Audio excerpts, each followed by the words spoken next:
Hello everyone, मैं हूं doctor Deepti और आज की इस वीडियो में हम बात करने वाले हैं हाइड्रोफोबिया के बारे में।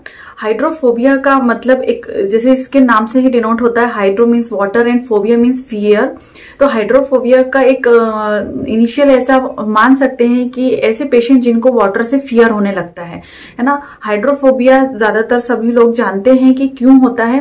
तो मेनली अगर मैड डॉग हो या कैट हो या जैकल्स हो, अगर ये आपको बाइट कर लेते हैं या कट कर लेते हैं या नेल्स से अगर वो आपको खरोच देते हैं, तो अगर वो मैड डॉग हैं या मैड एनिमल्स हैं तब ये चीज होती है। हर जानवर के काटने के बाद ऐसा नहीं होता है, लेकिन अगर वो पागल कुत्ते ने अगर काट लिया है तो ये जो हाइड्रोफोबिया का पेशेंट वो हो सकते हैं, हाइड्रोफोबिक वो हो सकते हैं। तो इसमें ध्यान देने वाली बात ये होती है कि जब भी कभी ऐसा होता है तो हमें ध्यान देना होता है कि हम जो डॉग जिसने हमें कट किया है या उसने कभी उसके जो इंजेक्शन या उसका प्रॉपर ट्रीटमेंट हुआ है या नहीं हुआ है। और तुरंत जैसे ही आपको ऐसा होता है कि किसी ने डॉग ने अगर आपको कट कर लिया है तो आपको तुरंत जाकर डॉक्टर के पास में आपको दिखा देना चाहिए, क्योंकि हाइड्रोफोबिक के जो सिम्टम्स होते हैं वो तुरंत नहीं आते हैं। इनिशियली आपको कुछ भी फील नहीं होता है। आफ्टर 70 to 18 डेज के बाद आपको जो सिम्टम्स है वो आपको समझ में आने लगते हैं।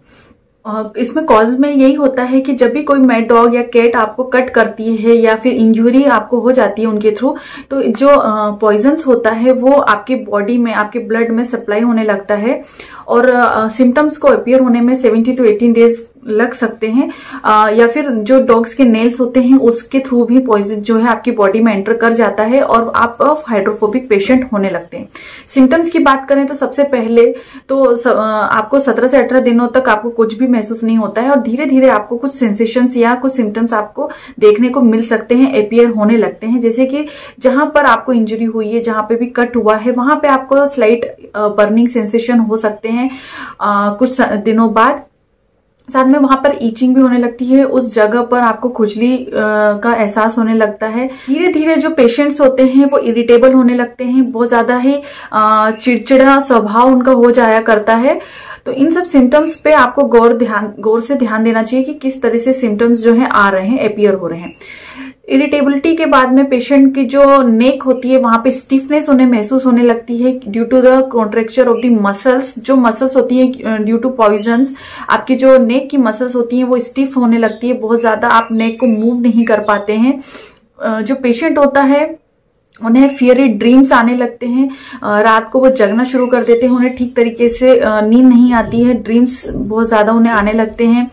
कहीं पर भी अगर वो वाटर या लिक्विड जैसी कोई चीज देख लेते हैं तो उससे उन्हें फियर बन जाता है। ब्राइट लाइट्स जो होती हैं वो अनबियरेबल होती है। जहां कहीं पे भी चमचमाती हुई लाइट्स आती हैं या लाइट जो होती है बहुत ज्यादा ब्राइट जो होती हैं वो बिल्कुल भी बियरेबल नहीं होती है, पेशेंट बिल्कुल भी बर्दाश्त नहीं कर पाता है और अंधेरे में रहना उसे ज्यादा वो पसंद करने लगता है। इसके बाद में क्योंकि कॉन्ट्रेक्शन ऑफ मसल्स हो रहा है इसलिए उस स्वेलोइंग में भी उसे तकलीफ होने लगती है, ठीक तरीके से कोई भी चीज वो निगल नहीं पाता है, निगलने में उन्हें बहुत ज्यादा कठिनाई होने लगती है। जब भी कभी वो रनिंग वाटर देखते हैं या कोई भी लिक्विड कोई भी चीज देखते हैं तो बहुत ज्यादा फियर उनमें आने लगता है, बहुत ज्यादा डरने लगते हैं। तो इस तरीके के कुछ सिम्टम्स होते हैं जो हाइड्रोफोबिक पेशेंट में आपको देखने को मिल जाते हैं। लाइट बियरेबल नहीं होती है, स्वेलोइंग में भी दिक्कत होती है, साथ में उन्हें ब्रीदिंग में भी डिफिकल्टीज होने लगती है। ये सारा कुछ जो भी होता है मसल कॉन्ट्रेक्शन की वजह से होता है, सांस लेने में उन्हें तकलीफ होने लगती है। तो इस तरीके के कुछ सिम्टम्स होते हैं पेशेंट में और इसके अतिरिक्त भी और कई किसी तरीके के सिम्टम्स हो सकते हैं। तो आपको पेशेंट को गौर से ध्यान देने की जरूरत होती है। और जब भी कभी आपको ऐसा महसूस हो रहा है कि इस तरीके के सिम्टम्स पेशेंट में आ रहे हैं और हिस्ट्री रही हो कि किसी डॉग ने या मैड डॉग ने कैट ने कट कर लिया हो या इंजरी हो गई उनके थ्रू, तो फिर हिस्ट्री अगर ऐसी है तो फिर आपको तो तुरंत ही इसका उपचार कराने की जरूरत होती है, ध्यान देने की जरूरत होती है। तो ये कुछ सिम्टम्स थे और ये थे कुछ हाइड्रोफोबिक पेशेंट के सिम्टम्स जो इस तरीके के कुछ सिम्टम्स हो सकते हैं, स्लाइट टू मॉडरेट हो सकते हैं, कभी कभी सीवियरिटी में भी कन्वर्ट हो जाते हैं। अब बात करते हैं कुछ होम्योपैथी मेडिसिन के बारे में कि अगर पेशेंट को किसी डॉग ने कट कर लिया है और अगर सिम्टम्स अपीयर होने लगे हैं तो आपको किस तरीके की होम्योपैथी मेडिसिन को लेना है और कितनी पोटेंसी में लेना है। सबसे पहले होम्योपैथी मेडिसिन है बेलाडोना। अगर पेशेंट किसी को भी बीट करने भागता है, किसी को भी कोई भी अननोन पर्सन हो या फैमिली का भी कोई भी पर्सन हो, उसे वो मारने के लिए भागता है। और ये इस वजह से होता है कि उनके ब्रेन में जो है स्वेलिंग होती है ड्यू टू पॉइजन, या फिर वहां पे इन्फ्लेमेशन होने लगता है, स्वेलिंग होती है और बहुत ज्यादा हीट सेंसेशन होते हैं ब्रेन में। इसकी वजह से पेशेंट का जो है कॉन्स्टिट्यूशन जो होता है, टेम्परामेंट जो होता है वो चेंज होता जाता है। साथ ही साथ पेशेंट जो होता है बहुत ज्यादा डरता है रनिंग वाटर से, पानी से उसे डर लगता है। इसके अलावा क्या होता है कि हल्का सा भी मूवमेंट वो करता है तो उसकी कंडीशन जो है वो बढ़ जाती है। और अगर वो किसी को भी मारता है या काटने को दौड़ता है तो फिर बेलाडोना जो मेडिसिन है काफी इफेक्टिव होती है। ये पेशेंट जो होता है अपने खुद के कपड़े तक फाड़ने लगता है। तो अगर इस तरीके के सिम्टम है तो बेलाडोना को 30 पोटेंसी में देने से उन्हें काफी फायदा होता है। तो इसकी 2 बूंद आप पेशेंट को दिन में 4 बार दे सकते हैं। काफी इफेक्टिव इसके रिजल्ट होते हैं हाइड्रोफोबिया की कंडीशंस में। अगली जो होम्योपैथी मेडिसिन है लाइसिन, इसे हाइड्रोफोबिनम के नाम से भी जाना जाता है। हाइड्रोफोबिनम से आप समझ सकते हैं कि ये हाइड्रोफोबिया से ही बना हुआ एक वर्ड होता है। और ये जो मेडिसिन है होम्योपैथी में, ये लाइसिन जो है ये एक मेड डॉग की सलाइवा से को बनाई गई है, इसे पोटेटाइज फॉर्म में बनाया गया है। तो ये काफी अच्छी और इफेक्टिव होम्योपैथी मेडिसिन मानी जाती है हाइड्रोफोबिया के केसेस में। अगर पेशेंट बहुत ज्यादा एंग्री होता है, हर बात पे वो बहुत जल्दी गुस्सा करने लगता है, एंगर उनका टेम्परामेंट होता है, साथ में जो रनिंग वाटर होता है या कहीं पर भी वाटर का अगर साउंड आता है तो वो बहुत ज्यादा डरने लगता है और परेशान होने लगता है और बहुत ज्यादा चिड़चिड़ा होने लगता है, या फिर एंग्री भी हो जाता है, एंगर भी वो शो करने लगता है। इवन वो पोरिंग वाटर का वर्ड सुनकर भी अगर बहुत ज्यादा अपसेट हो जाता है या बहुत ज्यादा एंग्री हो जाता है तो फिर आप लाइसिन जो है 200 पोटेंसी में पेशेंट को 2 बूंद दिन में 2 या 3 बार दे सकते हैं। इसके काफी अच्छे रिजल्ट होते हैं हाइड्रोफोबिया के केसेस में। तो ये सिम्टम्स आपको नोट करने होते हैं कि पेशेंट किस तरीके के सिम्टम आपको शो कर रहा है और उसके अकॉर्डिंग आपको ये मेडिसिन जो है पेशेंट को देनी होती है। बाद में जो नेक्स्ट इंपॉर्टेंट होम्योपैथिक मेडिसिन है वो है स्ट्रेमोनियम।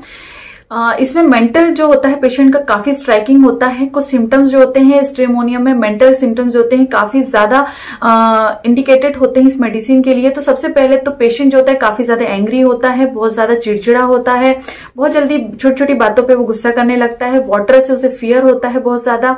इसके अलावा वो कोई भी उसका अगर उसे दिख जाता है उसके आसपास तो उसे वो मारने या उसे काटने के लिए भागता है। खुद के कपड़ों को यदि वो कट करता है या फाड़ देता है तो ये बहुत ज्यादा स्ट्राइकिंग फीचर्स होते हैं, मेंटल फीचर्स होते हैं पेशेंट के। तो स्ट्रेमोनियम में ये इस तरीके के मेंटल सिम्टम भी होते हैं और हाइड्रोफोबिया के भी ये इंपॉर्टेंट सिम्टम्स होते हैं। तो अगर इस तरीके के सिम्टम्स होते हैं तो ये इस केस में या इस डिजीज में ये काफी अच्छी होम्योपैथी मेडिसिन मानी जाती है। तो स्ट्रेमोनियम की 30 पोटेंसी को आप पेशेंट को दे सकते हैं। दिन में 3 बार देने से उसे फायदा होता है। तो 2 बूंद आपको मरीज के टंग में टपका देनी है और दिन में 3 बार आपको इस मेडिसिन का उपयोग करना है। इसके बाद में जो अगली होम्योपैथी मेडिसिन है वह है कैंथेरिस। इसमें क्या होता है, पेशेंट जो होता है बहुत ज्यादा चिड़चिड़ा होता है, इसमें एंग्री होता है। सारी ही मेडिसिन में ये सिम्टम आपको देखने को मिलता है, लेकिन इसमें इंपॉर्टेंट जो फीचर होता है वो ये होता है कि कभी कभी पेशेंट चिड़चिड़ा तो होता है, लोगों को मारने के लिए भी भागता है, उन्हें काटने के लिए भी दौड़ता है, खुद के कपड़े भी फाड़ता है और डॉग की तरह रोता है। मतलब जिस तरीके से डॉग रोते हैं, कभी आपने देखा होगा सड़कों में जो कुत्ते होते हैं वो बहुत अजीब तरीके से आवाजें निकाल करके रोते हैं, तो उस तरीके की अगर आवाज निकाल के पेशेंट रो रहा है तो ये बहुत ज्यादा स्ट्राइकिंग फीचर होता है इसमें, इस मेडिसिन के लिए इंडिकेटेड फीचर है ये। तो कुत्ते की तरह रोता है, फेस जो होता है वो येलोइश हो जाता है, रिंकल्स पड़ जाते हैं, ओल्ड लुकिंग पेशेंट होता है, एकदम रिंकल्स पड़ जाते हैं उनके फेसेस पे और वाटर से उन्हें फियर होता है, यूरिनेशन में भी उन्हें डिफिकल्टी होती है। तो इस ऑल ओवर ये सारे सिम्टम अगर पेशेंट में होते हैं तो फिर आप कैंथेरिस की 30 पोटेंसी पेशेंट को दे सकते हैं। दिन में 3 बार 2 बूंद आपको देना है पेशेंट को। ये भी काफी बेनिफिशियल होती है हाइड्रोफोबिया के केसेस में। और अगले और आखिरी होम्योपैथी मेडिसिन है हायोसाइमस।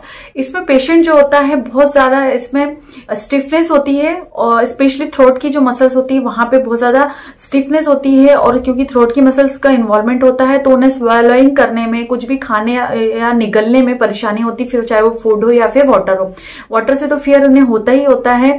और साथ में इसमें क्या होता है, जो पेशेंट होता है बहुत ज्यादा अपने कपड़ों को फाड़ता है, बहुत ज्यादा ऑब्सेस थिंग्स जो होती हैं वो इस तरीके के सिम्टम्स में आ जाता है या करता है, इस तरीके की चीजें करता है। जो पेशेंट होता है रातों में सो नहीं पाता है, स्लीपलेसनेस होता है एट द नाइट, और थ्रोबिंग सेंसेशन होते हैं, आईज में से फड़फड़ाता सा हुआ जो सेंसेशन होता है, इस तरीके से फील होता है कि जैसे कुछ फड़फड़ा रहा है। तो आईज टू थंब तक ये सेंसेशन उन्हें महसूस होते हैं। तो इस कंडीशन में आपको हाइसोमेस पेशेंट को देना है। 30 पोटेंसी की 2 बूंद का सेवन दिन में 3 बार कर सकते हैं। काफी अच्छे रिजल्ट होते हैं इस मेडिसिन के। तो इस तरीके से आप हाइड्रोफोबिया का ट्रीटमेंट कर सकते हैं। बहुत ज्यादा सीवियर कंडीशन होने पे उन्हें तुरंत डॉक्टर से इलाज कराना चाहिए। और जैसे ही तुरंत इनिशियल स्टेज पे जब आपको सिम्टम भी नहीं है, अगर किसी भी कुत्ते ने या जानवर ने अगर काट लिया है तो आपको जाकर डॉक्टर को जरूर दिखाना चाहिए। 17 to 18 डेज सिम्टम अपियर्स होने का आपको वेट नहीं करना चाहिए। अगर सिम्टम अपियर हो भी जाते हैं तो इस तरीके की होम्योपैथी मेडिसिन से आप अपना उपचार कर सकते हैं, पेशेंट का उपचार कर सकते हैं। काफी अच्छे रिजल्ट होते हैं इन मेडिसिन के। तो आशा करती हूँ आपको आज का मेरा ये वीडियो पसंद आया होगा। और यदि अच्छा लगा तो लाइक शेयर करना बिल्कुल मत भूलिए। और इसी तरह मैं आपको अच्छी अच्छी वीडियोस लेकर आती रहती हूँ। और आगे और भी अच्छी अच्छी नॉलेजेबल वीडियोस देखने के लिए मेरे चैनल को सब्सक्राइब करना मत भूलिए। साथ में बेल आइकन को भी जरूर प्रेस कीजिए ताकि आपको मेरी हर न्यू वीडियोस का जो नोटिफिकेशन है मिल सके। इसके बाद मिलूंगी मैं नेक्स्ट वीडियो में। तब तक के लिए बाय बाय। अपना ख्याल रखें और खुश रहें। धन्यवाद।